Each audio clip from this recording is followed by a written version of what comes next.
Discovering Kazakhstan is Jonathan Newell's unbiased view on culture and the mode of life of Kazakh people, on amazing landscapes and architectural masterpieces all over Kazakhstan.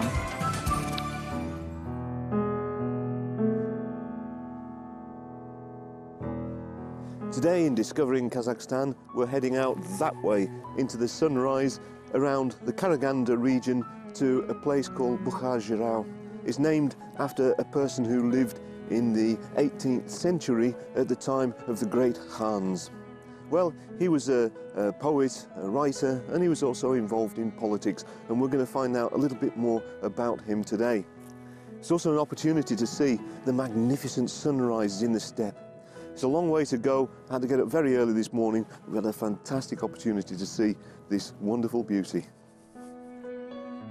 An administrative region to the northeast of the city of Karaganda, the sparsely populated county of Bukhar Zhyrau is about the size of Northern Ireland, but with about just 3% of its population. The drive through the steppe to our destination was accompanied by a feeling of the scale of the steppe and the raw beauty of the wilderness. This broad expanse of steppe land, fringed by the gentle slopes on either side, is the birthplace of Bukhar Zhyrau Kalkaman Oli. This is his land.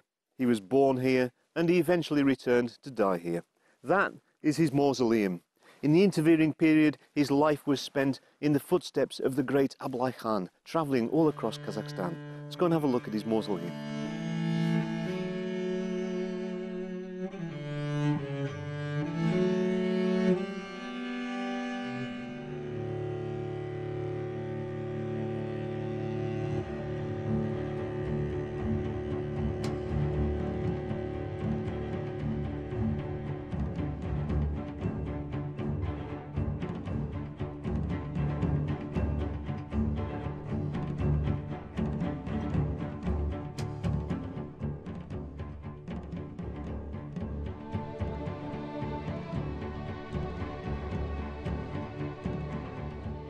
Our hosts were Ali Khan and Jibek, who look after the museum and mausoleum and who host and guide visitors who come here.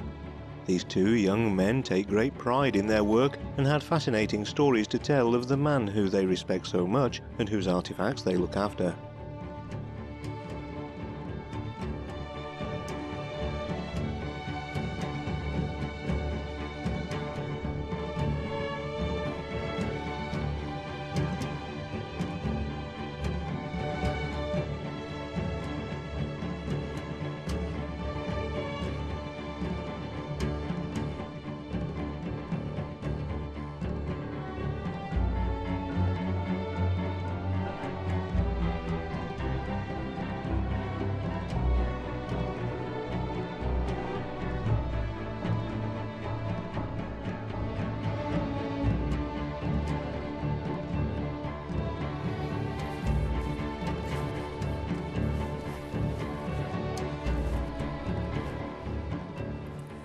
Well, this mausoleum is built in the centre of this territory, which is actually a cemetery.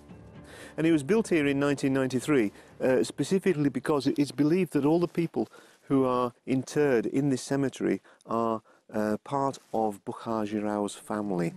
Either his family at the time or his descendants since then. But some of these graves date back to the late 18th century, which is about the time that Bukhar Zhyrau himself died. Well, of course, this is a mausoleum, it's not a monument, it's a holy place. And so therefore, our friend, our host, Ali Khan, has said a prayer while we're in there. And we'll leave the mausoleum behind now, and we'll go and look at the museum and get a little bit more about the history of Bukhar Zhyrau.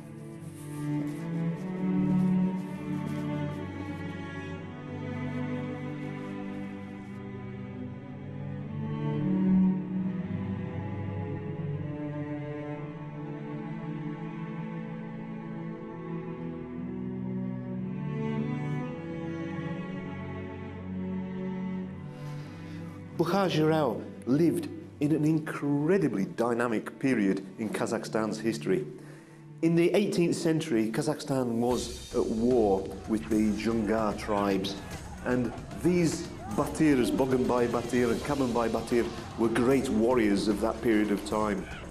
But it was difficult to fight these tribes alone. What Ablai Khan did was to bring together the three different main tribes of Kazakhstan into one single nation. And here, Bukhar Zhyrau wrote some poetry about that event, and it's written in very beautiful language.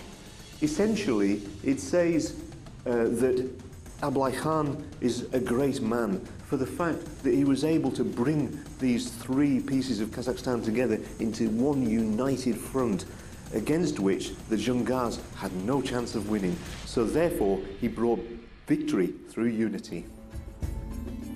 Born close to the end of the 17th century, Bukhar Zhyrau lived in both turbulent and progressive times.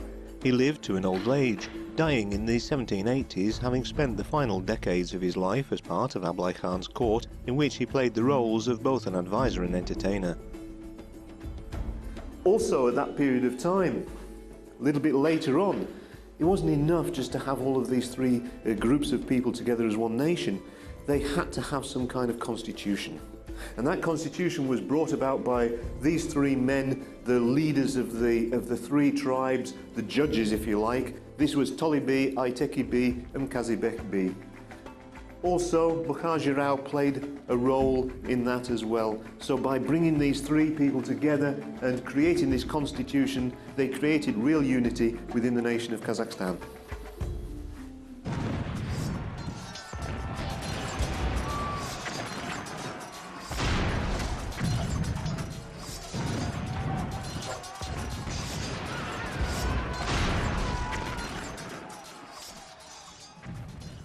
You know, mass communications amongst the people in Kazakhstan is a very, very recent thing. Imagine, this country is absolutely huge. People at one end of the country didn't know what was happening in the other end of the country. So it was a very difficult time. Now, why do we know so much about Bukhar Zhyrau now?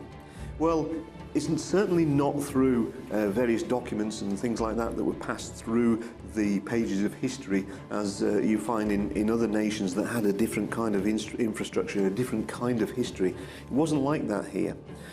Unfortunately, Bukhar Zhyrau didn't have any kind of great marked grave.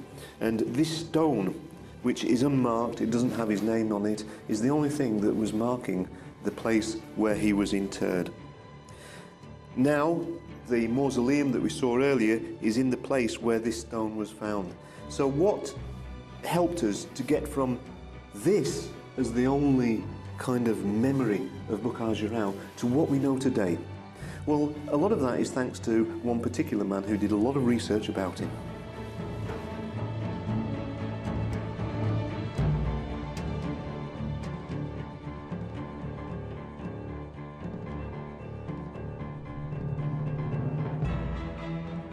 Although his father had been a warrior through and through, Bukhar Zhyrau was a man of letters, studying literature, Islam and languages from an early age.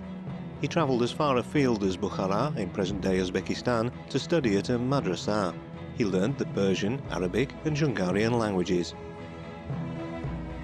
A lot about what we know of Bukhar Zhyrau is down to this man here. This is Bukhar Zhyrau, and he was a man who, during the turn of the 19th to the 20th century, did a lot of research on this great man. Well, the kind of research he did was he managed to collect all kinds of information, written information about Bukhar Zhyrau, or that Bukhar Zhyrau actually created, that had been distributed to different places around the world. A lot of this material existed in China, Turkey, other places like that, but not here in Kazakhstan. Now, a lot of the history of Kazakhstan is passed on from word of mouth, from generation to generation. Now, when that happens, of course, some of that detail is missed. But here was a great treasure trove of written history of what happened in that great period of the 18th century. And this man here managed to bring all of that back together, back into the Kazakh nation, and create this wonderful picture about Bukhar Zhyrau's life. This man died in 1931, and things continued to move after that period. And on this display here, you can see this man, he was able to popularize the life of Bukhar Zhyrau. He created lots of manuscripts, articles, books, he wrote letters, he created a culture within Kazakhstan that gave the kind of attention that Bukhar Zhyrau deserved. And he was the man who created the idea of making the mausoleum to him. And you can see that Shopanai Amirkhanov, he died in 1993, very shortly after the mausoleum that he was campaigning for was built and erected in that place. So what's the result of all of this? These men, they did all of this work. Well, there's plenty of written material now about Bukhar Zhyrau.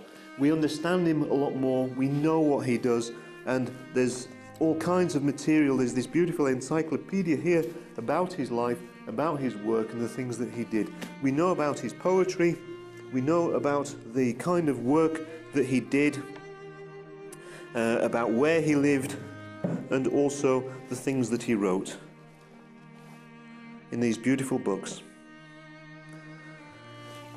This very compact and neat little museum is a great place to come. Come and look at the mausoleum, come and look at the museum, find out a little bit more about Bukhar Zhyrau's life, and leave your own little notes about what you believe and what you think about this place, as many people have done before. It's an amazingly popular little museum, despite the fact that it's a long way from anywhere.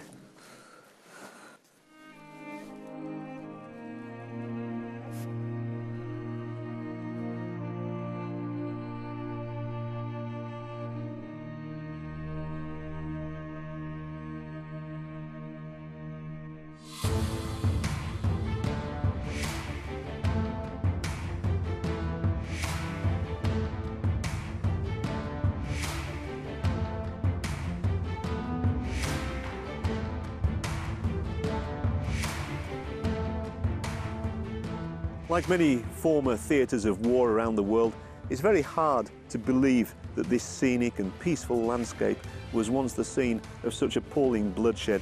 It's 350 years ago that the Dzungar aggressors came to take the Kazakh land. This outcrop of rock that we can see there has witnessed so many things during the centuries.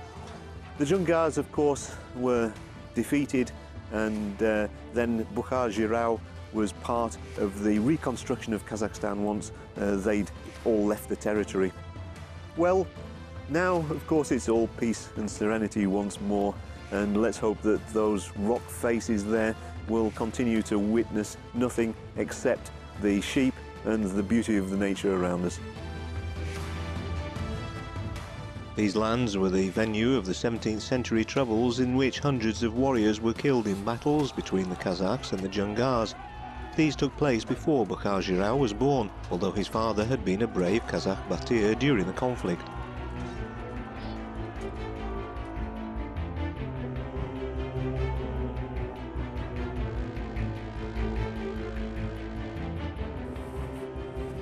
This very grand monument to Bukhar Zhyrau is a fairly recent addition to the skyline of the nearby town of Botakhara. Well, I think it's a very fitting monument to the man. It's very grand in style, it's got stature, it's at the top of a hill here, and it shows the kind of visage of a man, a great man from the late Middle Ages who had such a big effect on the history of a country. Admirable indeed, I like it. I very strongly believe that the great figures of art, literature and music in the history of a country are very much part of the formation of the structure of that country as it is today. And Kazakhstan, of course, is no exception. Thus, when we look at the history of Bukhar Zhyrau, we're looking at the history of Kazakhstan and how the country has become now. A very great figure. Well, there's more where that came from, and there are more great figures in Kazakhstan's history to explore, as well as the beautiful surroundings where they grew up. So I hope you'll join us again and discover more of this wonderful country with me again in Discovering Kazakhstan. Goodbye.